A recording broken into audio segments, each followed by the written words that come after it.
Hi, welcome to TABLA Talks. My name is Kuljit Bhamra and I'm a composer, musician and producer. And in this episode, I'd like to discuss the idea of traditional beliefs versus contemporary beliefs. Now, I'm going to start off by telling you a story, so please bear with me for a couple of minutes. It is relevant. And this is the story of a young couple who just got married and they wake up after their wedding night. It's a Sunday, and the wife says to her husband, what would you like to do? And he said, I don't know, whatever. What would you like to do? And she said, well, I don't know. What do you normally do? He said, I don't know, whatever you want. Well, let's do that. She said, well, normally on a Sunday, we used to cook roast at home. He said, well, why don't we cook a roast? I'll help you. So he went out and bought a leg of lamb, and he was helping her in the kitchen, the new husband impressing his wife. And he noticed she took the leg of lamb and chopped an inch off each end of the leg of lamb, threw those pieces in the bin, and then began to put the meat into the oven. And he said, well, why did you just do that? And she said, do what? He said, you just cut off 2 bits of meat and thrown it in the bin.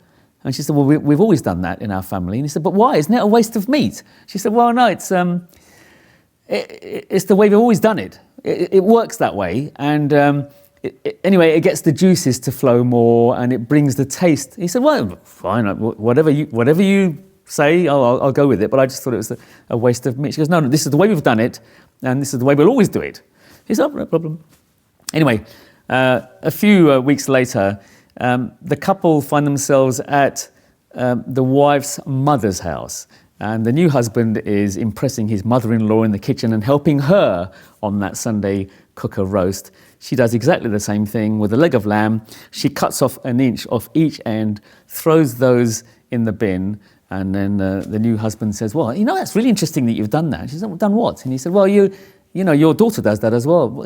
Do what? He said, well, I don't know, you cut pieces of meat off the end and then throw it in the bin. I just think isn't that a waste of meat? She goes, no, we've always done it that way. We've done it that way for generations. And he said, but why? He said, well, I don't know. She said, it's the way the Smith family have always done this, and it helps the juices to flow, and it cooks much better, and it just adds to the flavour. He said, well, that's really fine. I'll go along with that, Anyway, cut a long story short, a few weeks later, they find themselves at the house of his wife's grandmother. And again, the new husband is helping his wife's grandmother in the kitchen. She gets the roast on the Sunday. She's about to put the leg of lamb in the oven. And he says, Grandmum, haven't you forgotten something? And she said, what have I forgotten? He said, you've forgotten the Smith technique. Well, she said, what's that? What have I forgotten? He said, well, no, it's fine. Your daughter does this and your granddaughter does this. They cut the end off an inch off the end of the leg of lamb before they put it in the oven. And she said, oh my God, do they still do that? He said, yeah. She said, I only did that once because it didn't fit in the tray. Now, the point of that story is how people really fight ferociously for a tradition that sometimes they don't know the reason for it being there. Now, in the world of music, and I'm going to use tabla as an example to demonstrate one example that I've come across. And as you may or may not know, I'm a self-taught musician, so I've never studied music traditionally or formally. I just have an obsessive curiosity with things, and I want to know why, all the time, annoyingly so, I think. Now, when I first learned to play the tablas at the age of 4 or 5, I was very intrigued by the fact that this black spot in the middle of this low tabla is not in the center. Now, as I grew up and studied physics at school, and then later on became an engineer, in my mind, if I was to place a spot anywhere on the drum, I would put it in the middle, because I would say that it would be a symmetrical pattern on the drum. It would also help the waveform resonate better, because this weighted compound would be at the place of maximum amplitude. Forgive me if I'm talking gobbledygook to you, but I just think it would be better in the middle. It would help make the sound of the drum better. So I met many tabla players and many tabla teachers, and asked them this question: why is this spot not in the middle? It's in the middle on the other drum, on the smaller drum. It's not in the middle here. And the answer I got was always a version of, this is the way it's always been, and this is the way it will always be. And I said, well, why? Why? And they said, because it sounds better. And I began to become more curious about this answer. And I wanted to do a test myself. So what I did is, I had a tabla made, especially for me, in India. And I asked a tabla maker to put the spot in the middle. Now, my spots on all my tablas are now in the middle because I just think it makes a better resonant sound.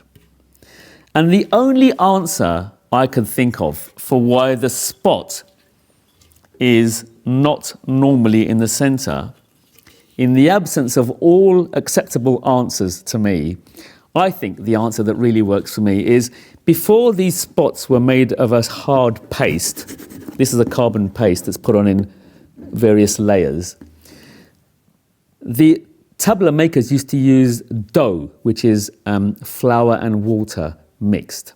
A sticky, is what you make chapatis out of, atta as we call it, is very malleable and soft. Now, I think the reason they placed this spot away was because when you do this particular strike, it would come off. The dough would come off. So they placed it away from the sliding area of the hand to stop it from coming off all the time. And when they eventually made this a permanent paste, nobody questioned why it was off-center. And they just went with tradition, and they went with the notions that were passed down by tradition, and they believed it. I personally think they got it wrong. So maybe you could have a think yourself about how some traditional values are preventing music from moving forward. I really believe sometimes if you love something too much and you hold on to it too tight, you can strangle it. And I personally have a fear or a concern that if we get too preservationist about tradition, we can choke it and these beautiful drums will disappear completely from the face of the earth. What do you think?